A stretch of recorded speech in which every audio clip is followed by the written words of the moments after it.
Douglas, my question to you is, how can we, me, your facilitators, and your community help you to get this out there?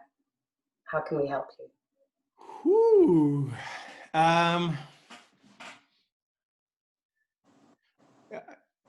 think the answer that comes from me is, I know that I'm not always putting it out right, but I think I've been a bit disappointed because people are always saying, what's next, what's next? And I do find that when I ask things of the community, people all say yes. But for example, the 3,000 stories, when I first started talking about it on workshops and around, everyone's amazing. I've got so many stories. You know, there were people who said they had 3,000 stories that they could write. You know who you are. And that particular person, and it's not you, because you're up there, hasn't written anything, and so I've got a lot of energy. I've got a lot to give. And I've realized that for me to be able to support the community, for me to be able to really give, I also need people to have the courage to give back. And I really appreciate there's some people who've put stories up that are like, I also hate the technology. I don't know how to do this. Get overwhelmed. And if you get overwhelmed, ask for help. You know, we will help you. I had to learn this too. But the thing is that it's a symptom that's in the world, that everyone's waiting for somebody else to give them the answer. And I think my answer there would be to everyone in the community, you are part of the solution. You are part of my solution, because every time I connect, every time I've been talking to people, doing webinars, I'm learning too. I'm not sitting here going, hey, I'm Doug, I have all the answers.